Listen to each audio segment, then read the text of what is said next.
All right. Thank you, everybody, for joining us today.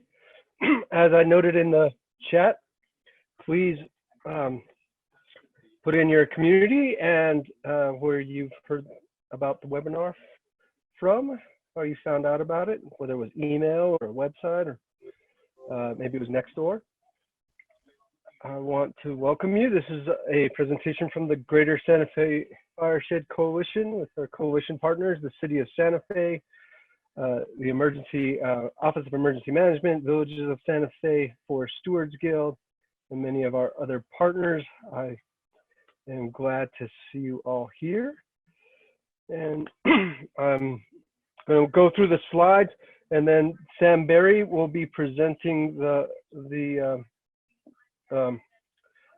majority of the presentation, and then I think we'll have questions and answers at the end.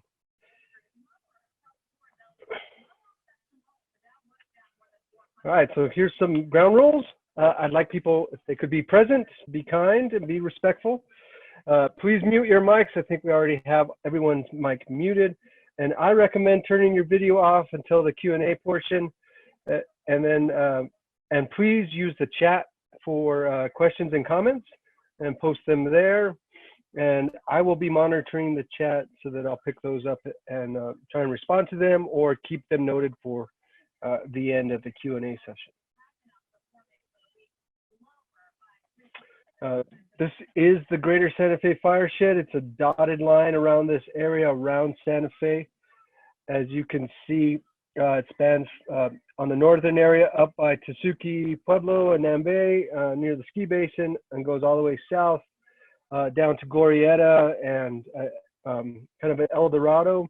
It is a dashed line, so that means that that boundary is not solid. It can expand and shrink as needed, and that's why we welcome folks that are affected. You know, if there's a large fire in this area, all those surrounding communities would certainly be affected from that.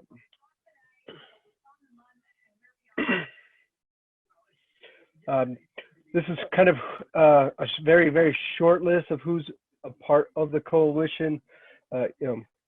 Government groups, nonprofits, private industries are all part of the Santa Fe Fireshed Coalition.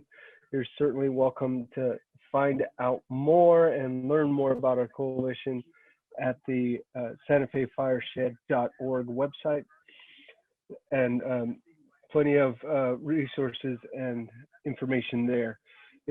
Our mission is to improve the health and resiliency of forested watersheds, build understanding of the role of fire, identify and implement high priority on the ground projects. All in all, we want communities in and adjacent to these forests to become fire adapted, to understand the role of fire in the forest, and be better prepared for it. As I mentioned before, here's our website for events, resources, newsletters, projects. As you can see on that top bar right there, on the upper right-hand side, it does say get involved. There's a great place to get involved with the coalition. Also, events is up there. And the one that is highlighted on here has all the resources for homeowners, including the home hazard assessment, which we'll be talking about today. And I invite you all to come and join us for our Fireshed Ambassador meeting. It will be a Zoom meeting, and that will be on May 13th at 5:30 p.m. And I think we hold these meetings every second Wednesday of every other month. So we met back in March, and that was actually an in-person meeting before everything started closing down. And now we are all home, staying healthy, and hopefully you can get onto this Zoom meeting for May 13th. Join us. We'll be discussing what we can do in our own communities, how is COVID-19 kind of affecting us, and what strategies are we taking to prevent a wildfire in our area, and also to prepare for one if it happens, to where we can make our communities, our homes safer.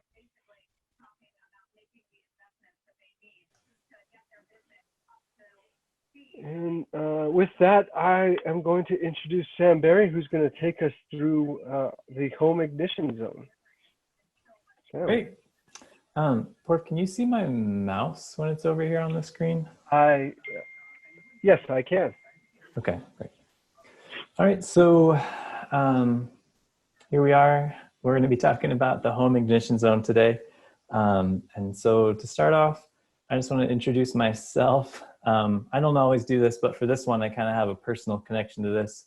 But I am the Southwest Fire and Fuels Program Manager at the Stewards Guild, which is a nonprofit here in Santa Fe. I've been here for about 3 years. Previous to that, I was a wildland firefighter for about 6 seasons. And then in between that, I spent 2 summers in Northern California. And the 2 summers I was there was big wildfire. So this top picture is from the hill right above our house. So we had a big wildfire a couple miles away. And then the bottom picture is me and my dog after a long day of working in the home ignition zone. So my partner Maria and I we got laid off from our jobs, and we spent a whole summer doing all of the things that I'm going to talk about today. So I just wanted to give that little bit of backstory, so you know a little bit about me. And so Porf mentioned fire adapted communities. So today we're talking about the home ignition zone, which is the smallest piece of a larger fire adapted community, which is a community that's informed and prepared, and they're collaboratively planning and taking action to safely coexist with wildfire. So the way I think about this is that if we're going to live in a fire adapted ecosystem, forests that historically had fire, then we kind of need to be prepared for fire. So the home ignition zone is the smallest piece of that. And then, we start to move out. We think about connecting with our neighbors, encouraging them to do the same things, prepare their own homes. We move out further. We think about evacuation routes, fuel breaks, and then we sort of get to this landscape scale. So those are just all big pieces, but today we're going to kind of zero in on the home ignition zone. So why are we here, right? So this work actually works. Mitigation and home hardening is a proven thing. They've studied it a lot. If we get to it at the end, there's a recent study of the campfire that kind of didn't actually reveal a lot of new things, but reinforced a lot of the stuff we're going to talk about here.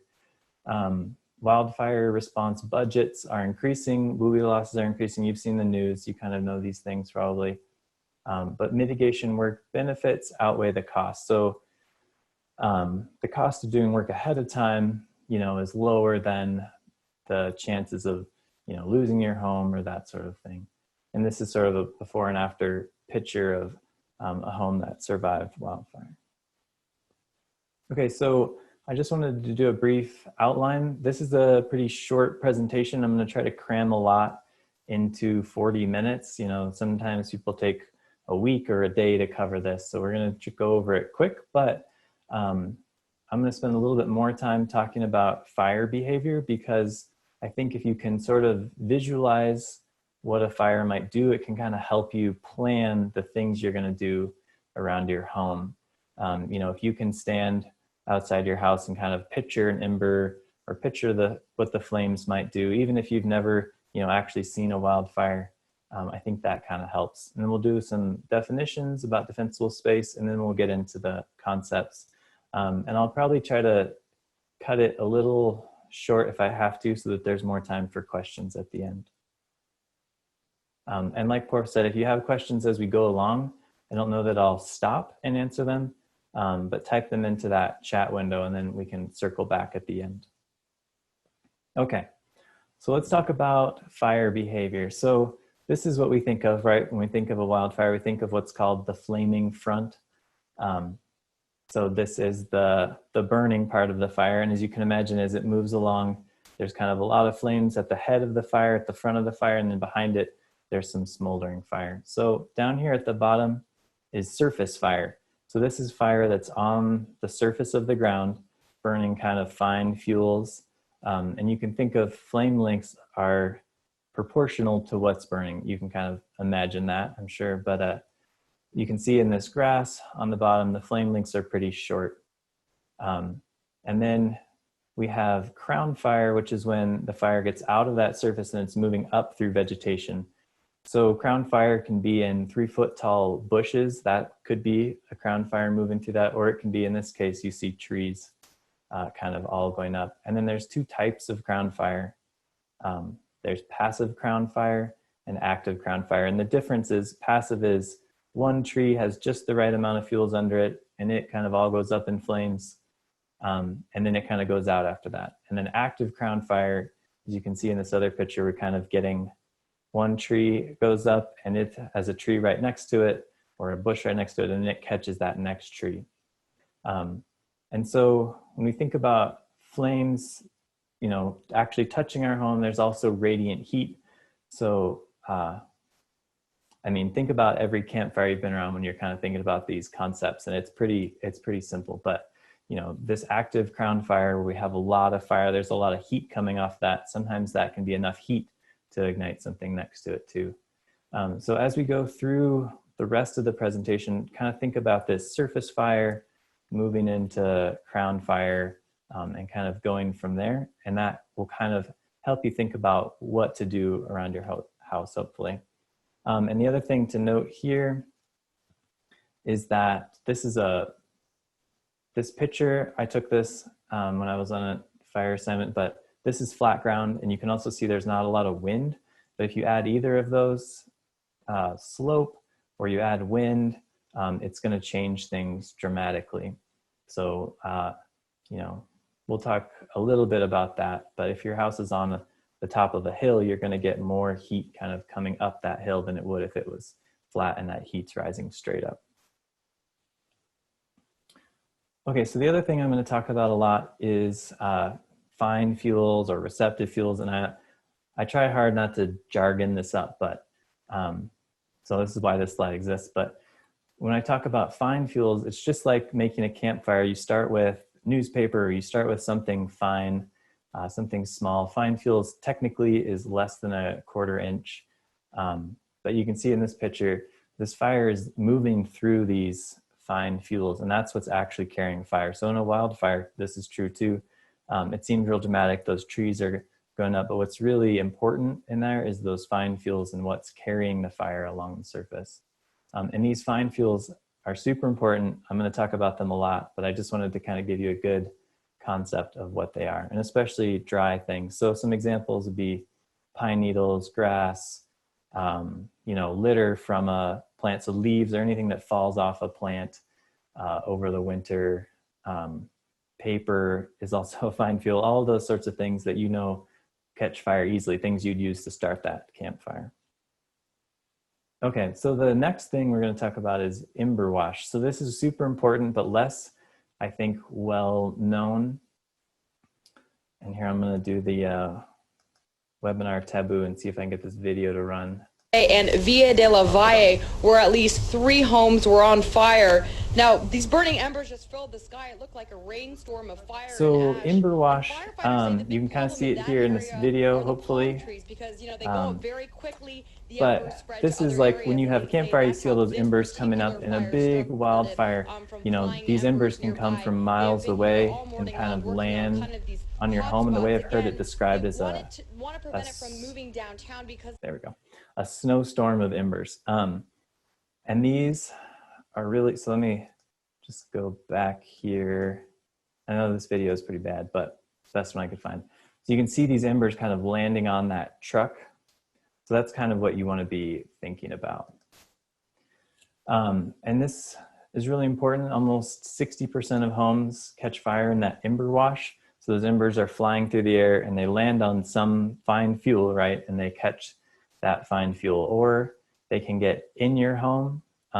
And you can imagine, if I look around the room you're in right now and see all the books and magazines laying around, imagine how receptive your home is to embers.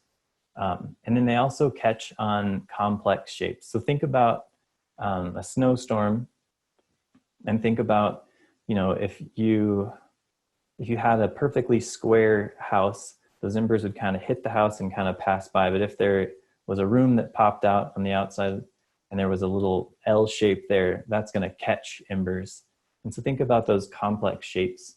And so this is kind of what I was talking about with this fire behavior. When you go outside later and you're looking at your house, kind of just picture a snowstorm and where all those snowflakes are hitting, you kind of have an idea of these embers. So as we go through the rest of the presentation, I'll kind of refer back to flame contact, and then I'll talk about embers. So yeah. Okay, so you've probably heard the term defensible space, and I kind of made up this other term called survivable space, because defensible space implies that there will be firefighters available to defend your home. And that's obviously the preferable situation. This picture is again from Northern California, where I lived, and we had the fire truck in our yard, which is what we want, right?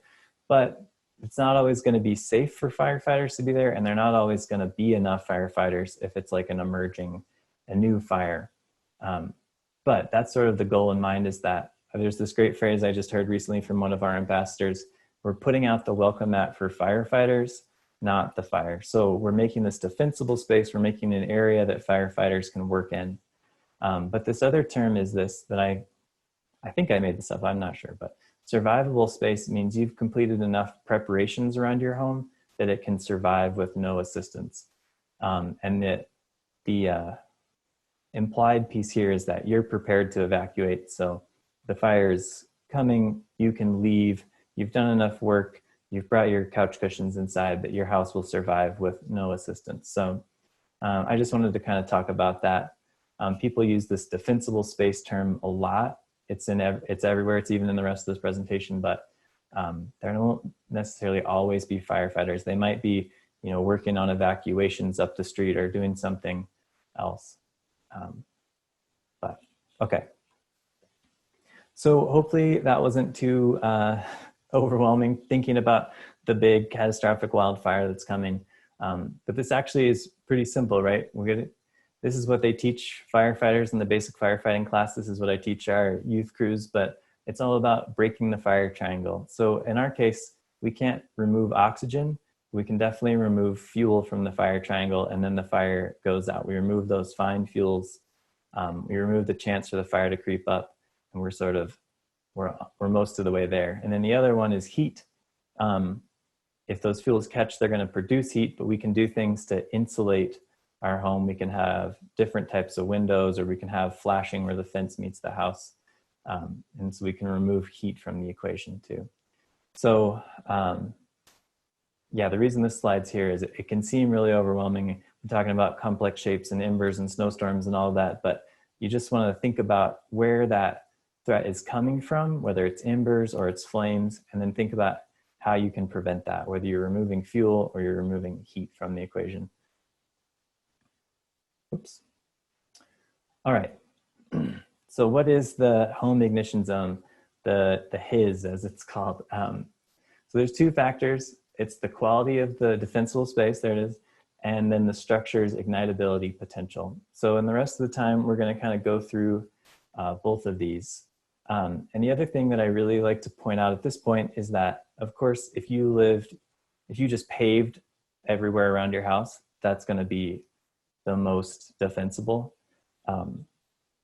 But I'm not advocating that. I don't do that. You saw that picture of my house when there was those wildfires. You have to mitigate these things, right? So you got to think about, take the tools you know about how fire is coming, and then think about how you can change things enough that you're creating that survivable space, but that you also are in a place you want to be. So it's a lot of trade-offs that we're going to go through here. All right, so from here on out, there's 3 more sections. These are the 3 most important areas. So it's the home materials, what your house is made out of, the first 5 feet from your home, and then the first 30 feet. So within the first 5 feet, what you're looking to do is prevent flame contact with from the structure, and then just don't provide any fuels for embers to ignite. And so hopefully you can see this, but on the house on the top, on the right, there's a little white pill shape. So that's a propane tank. And you can see how the 5 feet extends out to there. So any outbuildings or things that you have, you want to make sure that you're drawing that line, imaginary line, around those to And maybe you're less worried about the propane tank than the structure itself. But you know, if you have a shed, like these sheds at the bottom, if one of those is right next to your house, you need to include that, because if that catches on fire, it can put a lot of heat, radiant heat, on the main structure. Okay, so keep these two concepts. We're preventing flame contact, and then we're taking away fuels for embers to ignite. Okay, so the most important thing, I say this a lot, is that it's just cleaning up. It's raking, it's pulling leaves away from the structure, it's getting that 5 feet. And this is that complex shape. This one's not super complex, but you can see in this corner here, that's where leaves are collecting, that's where things are collecting in there. So make sure you're paying attention to that area. But when I was going through this, Maria and I were working on our house, this is what we did a lot. And I got almost crazed about it. And I would go out every morning and pick up the few leaves that had blown down. And I don't advocate you do that, but that's what we were doing. And that's just what you want to think about. These first 5 feet is super important to just rake out all that fine fuel that builds up in there. So just here's an example of leaves that have collected under a deck. So you can imagine that those embers we saw hitting the truck, landing in these leaves. And then, you know, if one of those embers lands on the deck, it's not necessarily going to catch right away, right? If you hold like a lighter up to a piece of wood, it's not just going to burst into flame. But if you hold it up to a leaf, those get going, and then they kind of build that campfire. And of course, we don't want a campfire right next to our propane line we got right here.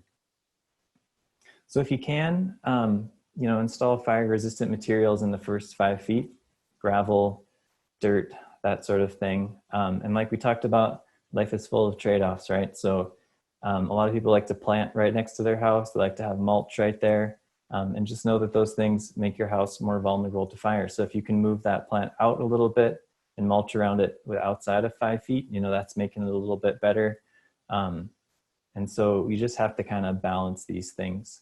But this is the ideal scenario, is that first 5 feet has nothing flammable in it. So you can imagine those embers hitting this house or hitting right next to the house, and they just kind of go out. Okay, so talking about trade-offs, the type of plant you have is really important. And there is actually a guide of fire-wise plants put out by New Mexico State University that is on the website. But if you have like a leafy green plant like that's in the top picture, you can imagine that is less likely to catch fire, right, than like a juniper or anything resinous. So like a lavender plant or some that has an oil in it, those are more likely to catch fire. And the reason that is that they have those oils to keep the moisture in like our desert climate, whereas these other plants, we have to water them more, and then they have more water content in the actual leaves. So you can have, this is the trade-offs, right? You can have some plants, but you want them to be the right type.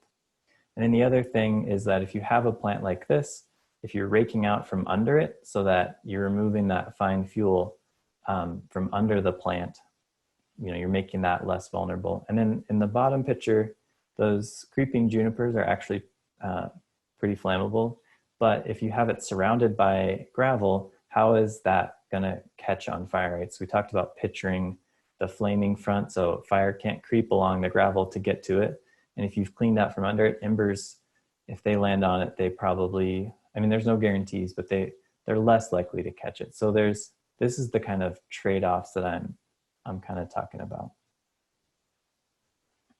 And this is kind of what I was talking about. So this is a lavender plant that someone's cleaned out some of that fine fuel from under it. So it's just less likely to catch. So the maintenance is important. The type of plant is important. Removing those fine fuels is really important. Okay, so the thing is you don't want to store flammable things within that first 5 feet. You can imagine if this wood pile that's in the bottom here caught on fire, that's just going to put a lot of heat right on the structure. And then going with our trade-off theme, you know, you can have patio furniture, you can have these things that make your life better out there, You just need to have a plan that if you were evacuated or you need to leave, that you can move them. You can, you know, put them over the deck or take the cushions off. If you have like a metal patio chair with cushions on it, you bring the cushions inside. So you just don't want to store heavy things or wood or things that you can't move quickly, and you want to have that area as clean as possible. So I threw this one in here as an example. So this could use a little bit of raking there. You can see some of those needles under the juniper, but this one, you know, it looks pretty good. If embers landed on that and they had raked up those needles, they're gonna go out in that gravel. Then the juniper tree that's there in the middle has enough space under it that it probably wouldn't light. I might limit up just a little, but just try to picture like a fire coming up to your house and those embers coming up when you're thinking about this kind of thing. But like I said, it's just a lot of that maintenance of raking around your home and cleaning up is the big thing about this first 5 feet. Okay, so we're gonna move into structure hazards now. And so this is something that can be very simple or that can get very complex, because obviously there's a lot of different construction materials, there's a lot of different methods. And luckily I can't remember the full name, but I sent out a video in the reminder this morning that the Insurance Business and Home Bureau, that's not what it's called, but anyway, they've done a lot of research about this, and there's some great fact sheets about this kind of thing. There's big booklets, so if you want to dive into this stuff, you certainly can. But there's some basic things when you're thinking about this. I think, you know, you can kind of decide what is a flammable construction material and what isn't for yourself most of the time. And then if you want to get detailed, you can. And a lot of these things, you'd certainly, you know, it's recommended that you go ahead and update some of these things if you can. But then it's one thing, like if we're going to replace your windows anyway, you know, maybe do a little bit of research about what's going to be more fire resistant. Or if you know your roof needs replacement, you know, now would be the time to change it. But in the meantime, there's a lot of other smaller things that you can do. And then of course, continual maintenance just with the raking, you know, anywhere that you can. And so the big thing here, right, is that we're hardening the home against flames. We're using fireproof materials where we can, and then we're not allowing those embers in. So we're gonna go through a bunch of different things pretty quick. So the first one is roofs and gutters, roof and gutters. So the materials are important. These are a list of Class A materials. These are pretty much the only ones that are fire resistant. And I think I've heard Porfirio say this because he's an expert on this stuff, but that the foam roofs that people have here are actually pretty fire resistant. And the caveat to all of this is that this is if your roof is fuel free. So you can see in this picture how many leaves and things have built up on this roof. And this applies for gutters too. But if you have that kind of thing on there and it catches on fire, that can make enough heat that heat will conduct down through the roof and into like the wood part that's holding it up. So really, if you can keep it fuel free, it's not likely to just immediately catch on fire. And so this is just more of that maintenance. And then if you get to the point where you're replacing your roof, think about better materials. The one thing that is really bad is a wood shake roof, which I don't think is very popular down here, but those really catch on fire. So if you have that, maybe think about replacing that somewhat sooner. But yeah, the big thing here is cleaning the fuel off. So getting up there and raking or leaf blowing or that sort of thing. So eaves are important. There's some construction techniques that are important for eaves, and there's a whole NFPA fact sheet, and those fact sheets are on the Prepare Your Home page on the website.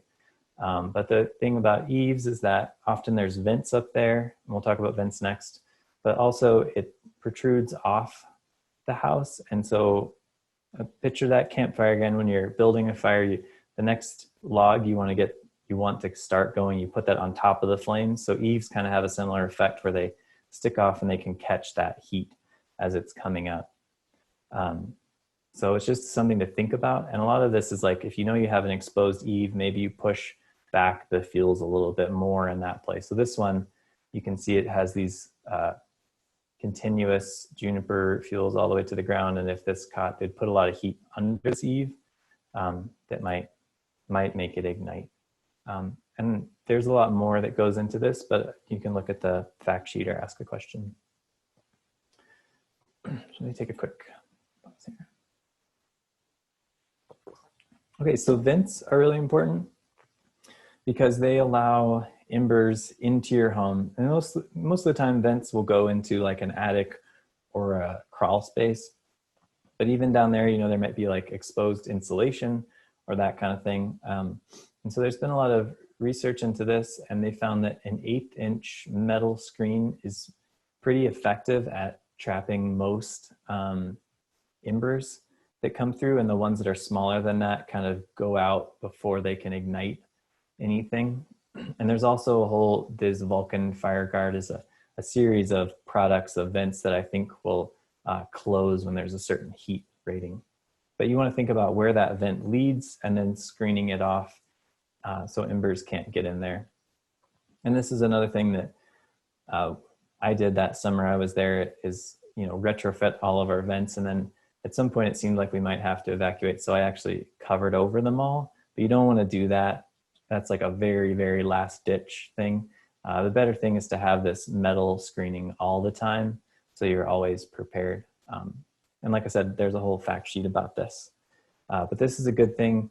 A lot of times this is like standard on your home. You already have them, but you know, it's good to go around and just double check them all, because you know, maybe a squirrel got in there and ripped a hole in the vent.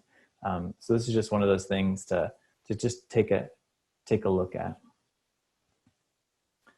Okay, so walls. Here in New Mexico, we're pretty lucky. Most people have stucco, which is very, very non-combustible.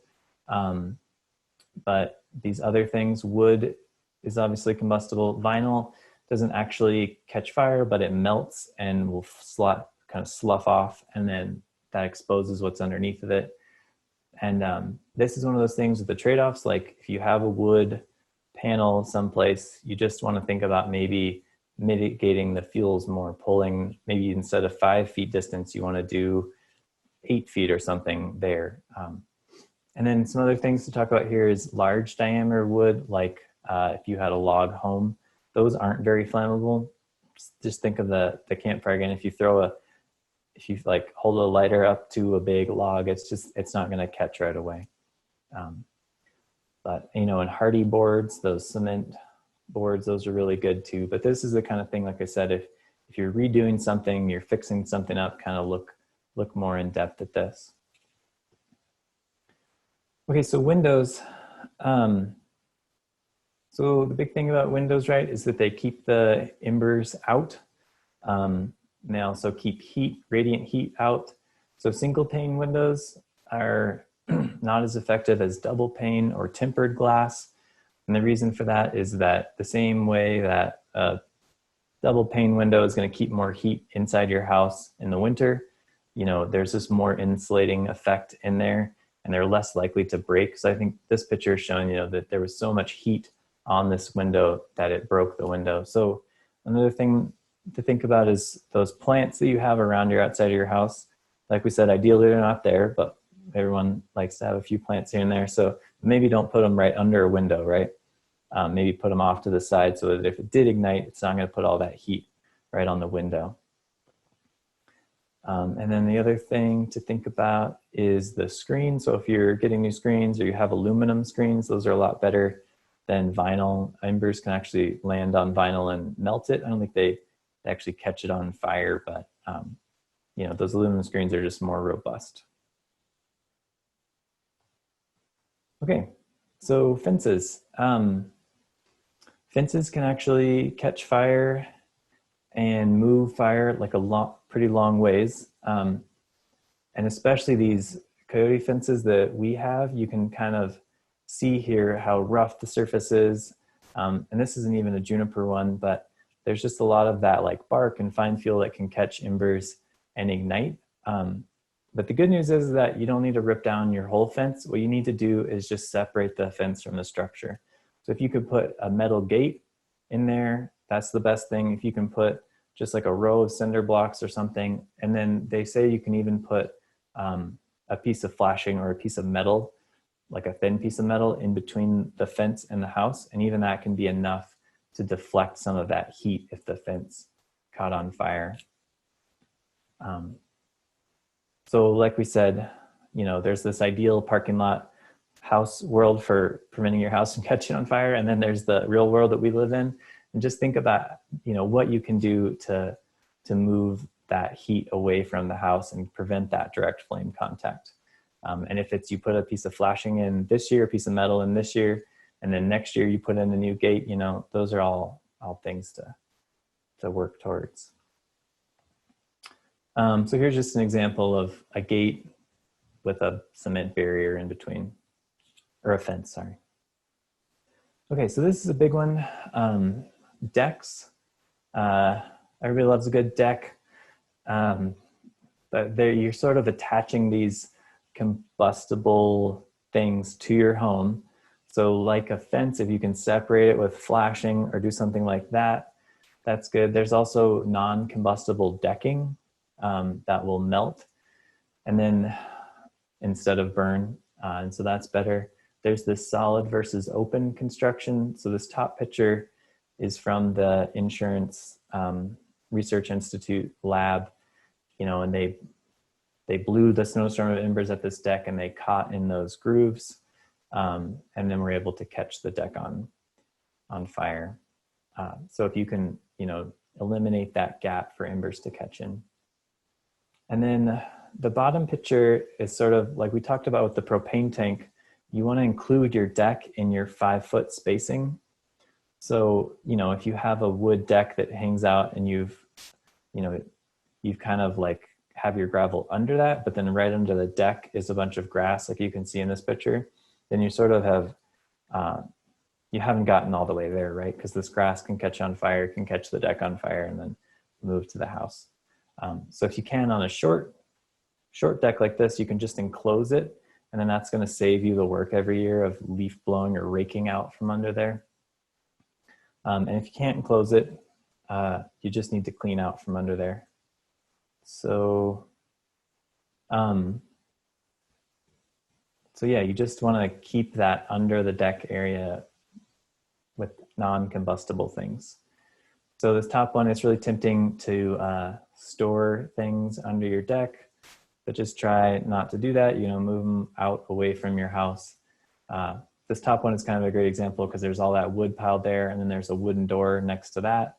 Whereas if that wood wasn't stacked up there, I don't think that wood door would catch, but if there's enough heat from all that piled stuff, it might. So the bottom one is kind of a better, much better. They do have this one grill thing, but you can imagine those embers blowing in there, you know, and getting up on the bottom of the deck. But as long as there's nothing flammable there, it's not likely that the deck's going to catch.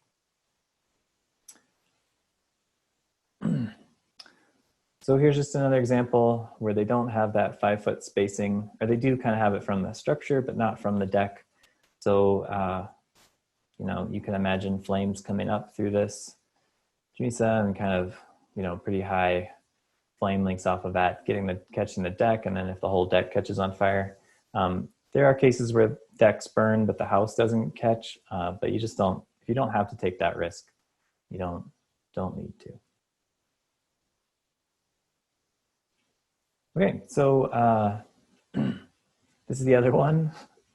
All your debris, all your junk that is around your home. So we all know this kind of stuff just kind of piles up, trying to find a good home for it.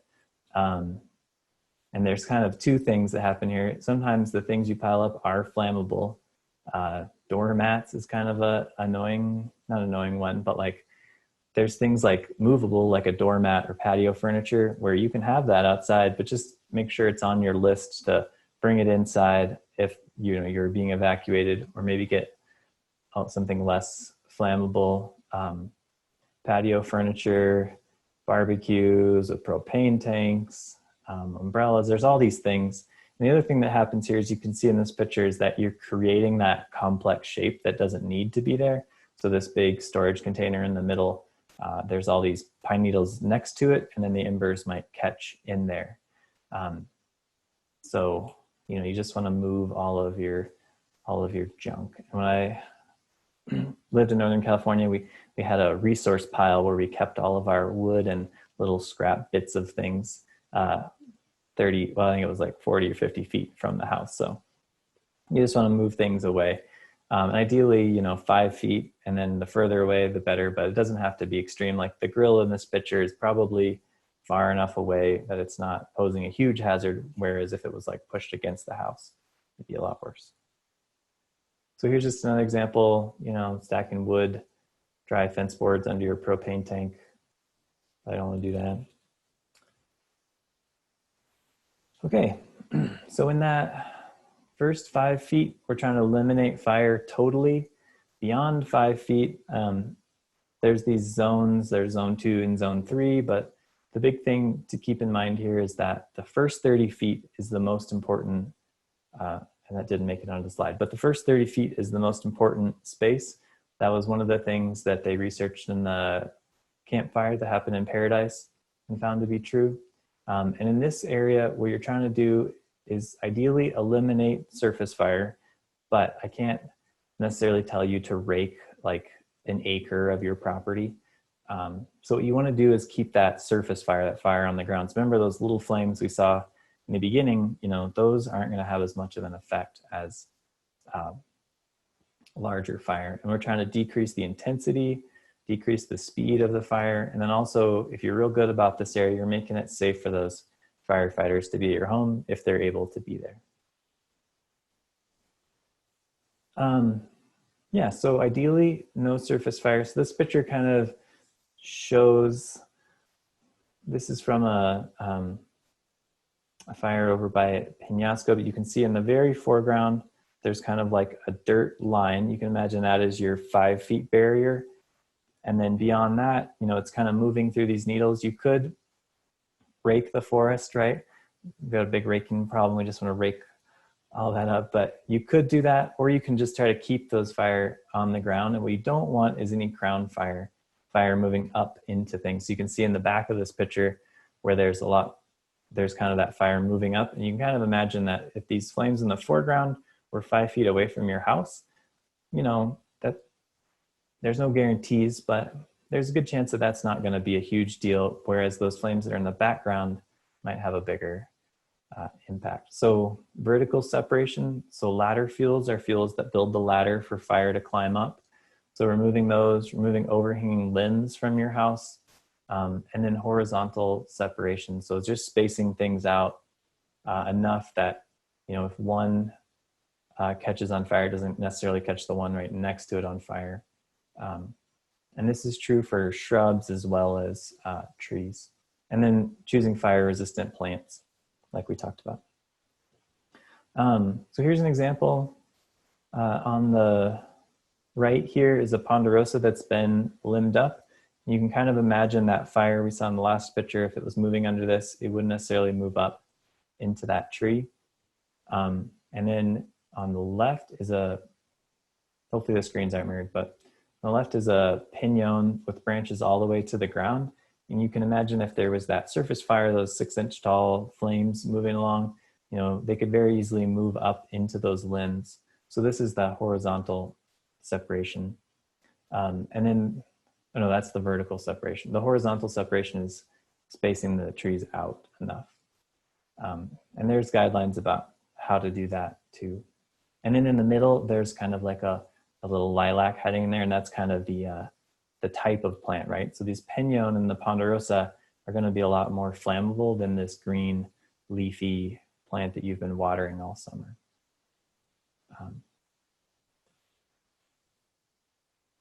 So here's just another picture kind of illustrating this separation idea. And then, so these are spaced out enough. Mostly here, you know, we've got tall trees with the limbs that are gone, but you can see these small flames on the ground aren't really doing much.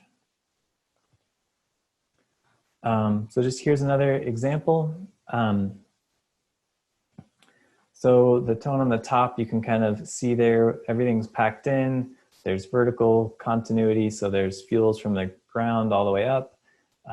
There's no horizontal separation. Things are real close together, and they're very close to the structure. So some of those pictures we saw with the flames, you can kind of maybe picture what this would look like if it was on fire. Whereas the one on the bottom, you know, things are spaced out, they've been limbed up. And this is sort of super crucial in the first 30 feet, right? You want to really do this as much as you can. And then as you move out from there, you kind of start balancing these things with ecological forestry and techniques. Like limbing, you know, and you see piñons and junipers out, you know, they have limbs all the way to the ground. That's just the way they grow. Whereas ponderosas will kind of like naturally prune themselves. But in that first 30 feet, you know, you're most concerned about your home. And so you kind of break some of those rules, or not break them, you bend them a little bit. And then as you move out, you know, you kind of start bringing in more of this ecological forestry perspective, but that's sort of like a gradient. The further you move out, the more you can do that. The closer you are to your home, the more you need to be focused on making sure things are spaced out and you have the right type of plants. Yeah, so that's we're kind of getting to the end. Got enough time here. I'm gonna just talk about this quickly. This is just an example. So you can kind of see on the top picture, the trailer is right here. So here's that trailer. So you can see how this fire got pretty hot coming up to this house. I imagine this was their wood pile, this white ash here. But then as we get close to the home, we can see that they've sort of trimmed things up. They have that space. It's hard to see exactly. They do have a lot of grass here, but this one is a little better. So you can see the spacing between the foundation of the house and how there's no fuel in there. And especially this one on the bottom, you can see where the fire kind of crept in and then it hit this area and went out. And there was nothing right next to the house for embers to land on. It's hard to say a lot about the construction exactly. But this is just kind of an illustration of that. If we go back, you know, the 30 feet there, there's not much in there except for these bigger trees. And this is a different forest than you're probably in here in Santa Fe, obviously with the big aspens, but the same kind of concept supply of, you know, having fewer trees close to your house that are well maintained and limbed up and having less fuel there, right there next to the house. And things that you do have, you know, making sure that they're green. And this is another one of those trade-offs, right, of living in Santa Fe and using water, how much you're gonna water your plants too. There's a lot of complications to all this, obviously. So Porf mentioned assessment tools. There's a huge variety of these. Some places, though, you can actually request an assessment. We have, and right now, of course, with COVID, we're doing this webinar instead of in-person trainings like I normally do with this, but we actually have a self-guided assessment that'll go through most of the things I just talked about. This is on our website. There's like a little score sheet and then this like 6 or 8 page guide that goes through all of this.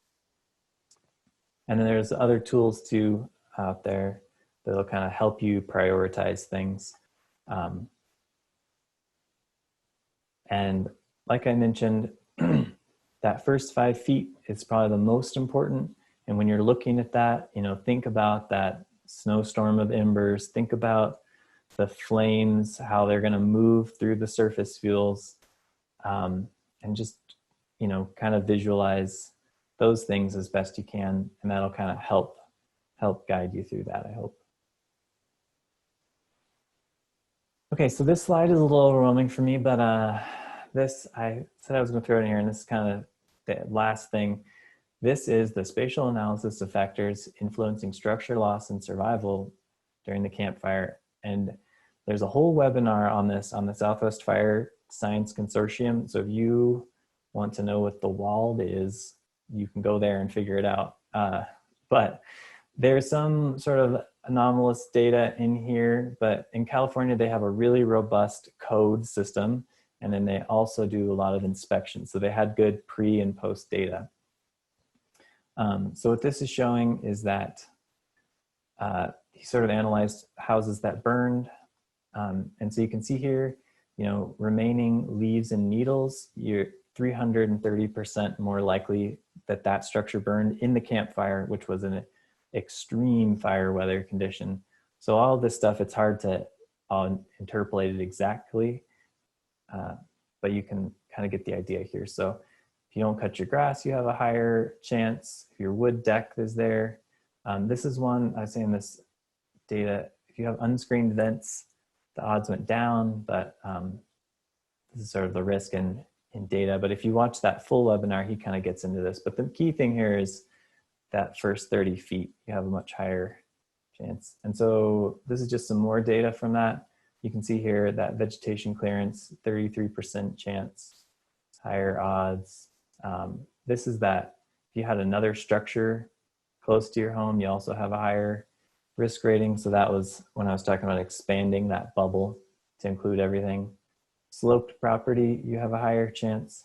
And the key with slope is that all of the numbers we talked about, the 5 feet and the 10 feet, if you have slope, you just kind of want to push those out.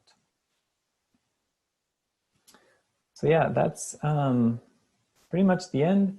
Like I said, actions you can do today or tomorrow or this weekend, focusing on that 0 to 5 foot zone, checking your vents, cleaning your gutters, looking at your roof, thinking about those fine fuels is the most important first step. And I put just a few resources on here. The Santa Fe Fireshed Prepare Your Home, the NFPA website has a bunch of good stuff, and we actually link to there from our website. New Mexico State Forestry has a Ready, Set, Go. And also on our website is that plant guide, the Firewise plant guide. And then coming up, we're going to do this webinar again on our sister network, the Fire Adapted Communities New Mexico network. And then on the 14th, we're having a Santa Fe County is giving their Ready, Set, Go webinar. Thank you, Sam. Porfirio again. I did capture a couple questions from the chat. So Laura asks if it's safe to trim the trees, those lower limbs now in the spring, or should she wait till colder weather? And I'm guessing she's talking about bark beetles. Oh, that's a good question. Perf, do you know more about the beetles? So my understanding, and I think the more you know, the more you find out that your specific area and your specific situation matter a whole lot. But the bark beetles tend to hibernate in the ground over winter, and then now in the spring they start clumping up and getting back into your trees, and they're always there. And it just depends on how healthy your trees are to begin with, how much if you water your trees or if you don't water your trees, and if there's an impending drought, or we're in a drought where the tree is really stressed and isn't able to protect itself. Back in 2002, 2003, we had this really big epidemic of bark beetles that took out whole swaths. They just built to levels that the tree couldn't sustain itself and couldn't pitch them out. Currently, I feel fairly comfortable that we're in a decent situation. We had a fair amount of snow over the winter. I think we're still technically in an abnormally dry kind of drought situation. But if you're watering your trees, it's probably not a bad time to cut it. Just know that when you cut that stuff, the sap pours out, and that's what attracts those beetles to come to that particular tree. Most likely they're already there. And watering helps, and certainly doing that limbing and thinning and stuff like that is certainly better to do after after August, in the fall, over the winter, before the spring. But it's not undoable now. And let's see, the other question, and I'll get to some of the other newer ones in the chat, but was how far can embers fly and ignite something around your house? So it kind of depends on where the embers are coming from, but they can come from a long ways away. And when I say when it depends where they're coming from, like what's burning that's creating the embers, but they can fly a long ways. I think around like in Alaska, they can go like 12 miles or something crazy, but here it's more like 1 mile. But you can imagine that if those sort of embers are coming from even the national forest above town, they can get to your home. And then the further they fly though, the less they kind of go out, the further they fly. So I think what you'd want to be most worried about is the embers that are coming from, a couple 100 feet from your home or a quarter mile or close or nearby. And those also, the ones that go really far have to come from a big catastrophic fire, a really intense one. But so the worrying about the ones that are coming from nearby is probably more important. Kind of a vague answer, but. Yeah. And let's see, there's some other things. Norman mentions that while you're checking your house, you may also want to double check your house insurance and be sure to understand what's covered, and if it's covered for wildfire.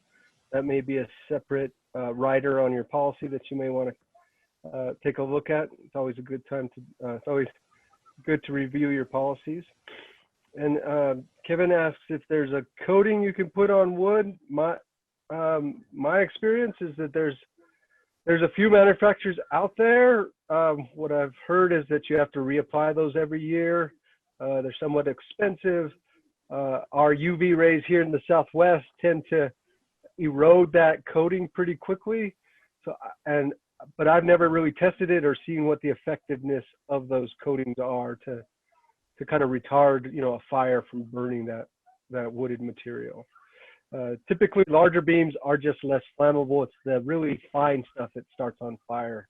The stuff that's the size of your pinky, maybe the size of your wrist, and then that builds up enough heat to start the rest of the stuff on fire. Let's see. I don't know if you had any other thoughts on those coverings, Sam. No, the same. I've heard that they work. I think the thing there is that some of them need to be like refreshed with water right before you leave. So it's one of those things that look into it. But doing these like real preventative things are going to be better, I guess. And then, add that on as a thing that you put, some of them you put on and you spray with water right before you evacuate and they kind of foam up. Yeah, that question may have been about the beetles. I'm not sure, but maybe I misunderstood what it was talking about. I'm not sure. And I'm not sure if there's stuff you can spray on the wood necessarily for the beetles. I know there's some repellents in companies, but I'm not an arborist. I don't know exactly. Lynette says that she sent you some questions in the email. Sam, so maybe while you're looking for that, I'll answer a couple of these other ones. Paul talks about 1/8-inch screening might not completely suffice.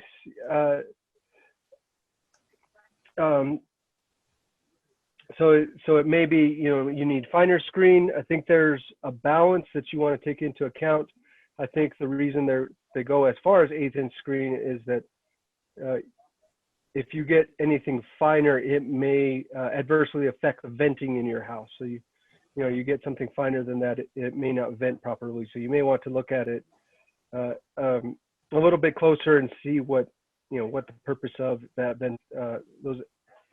those screenings are. Basically, that 1/8-inch is so that those embers will be reduced to that size getting under your house. So maybe checking in your specific situation where those embers are going to land in that crawl space or in that, or whatever's in that space that vent is opening up.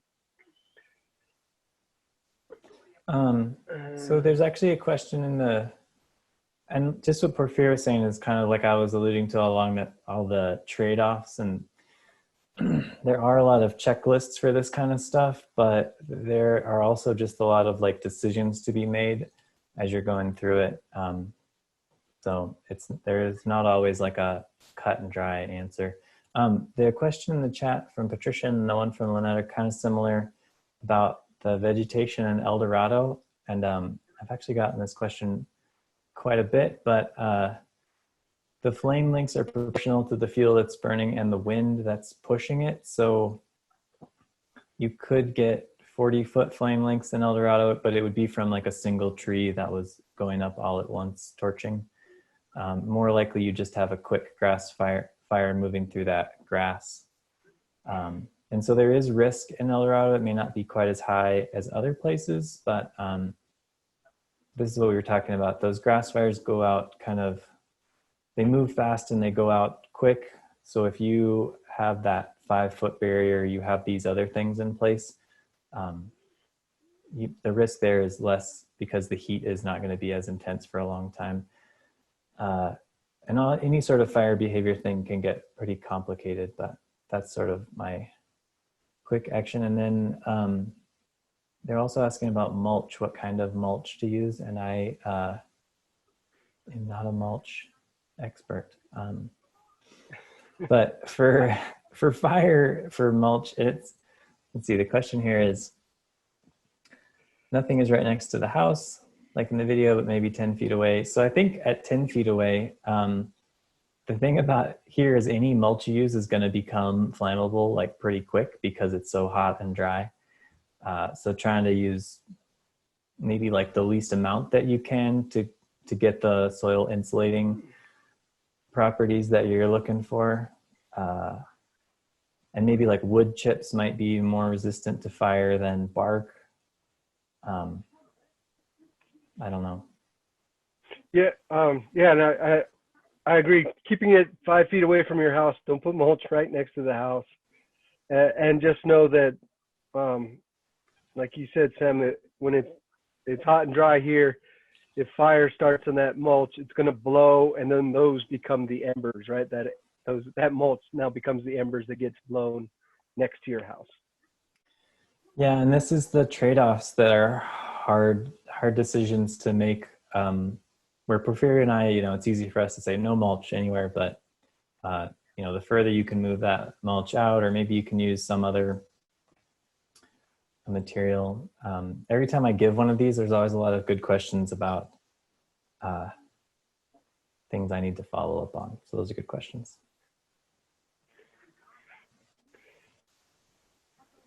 Yeah. So, see, yeah, go ahead. Go ahead, Sam. I was just going to say that someone asked about if there's any resource list of people that do this type of work. I don't have any specific ones that I could recommend as far as tree services or arborists or even just folks that have a chainsaw and a truck that can do some of this work. I don't have any specific lists out there. This is something we get asked about a lot, and we've talked about a lot, and the only reason we haven't done it is for some liability issues for us to be creating like a recommended service, but and it's something that we would like to do in the future, but I think there's a few good services out there, some of the big ones. So unfortunately we don't have like a specific list to give you, but and I'm not sure if this is a question about the metal flashing, but yeah, I'm not sure if that's a question or not, or just a suggestion by Paul that metal flashing may be able to help with that thinner wood and part of that building construction, which I think it could assist in those cases. Yeah, and that's just that insulating, trying to prevent some of that radiant heat from getting to the inside of the structure. Great, so it's 5 minutes after. Do we miss any other questions? So this is being recorded. We'll post it to the website. And like I said, I'm gonna do the same thing again on the 12th. So go to facnm.org and the events page there if you want to see me do this again, or you know someone else who needs this. And then Porfirio and I usually do a lot of in-person events. And so hopefully we'll get back into doing that this fall or next spring. It's a lot better if I can tell you this stuff and point out things and you can ask me questions, and I enjoy it a lot more too. So hopefully we'll get back into doing that soon. And I would say join us for our Fireshed Ambassador webinar if you're inclined to do so on the 13th. Oh, no, May 13th. Great. I think we'll go ahead and shut it down and say goodbye. All right. Thank you, guys. Thank you all. Awesome. Thank you. Bye. Thanks so much. I can't hear this information enough. Thank you very much. You're very welcome.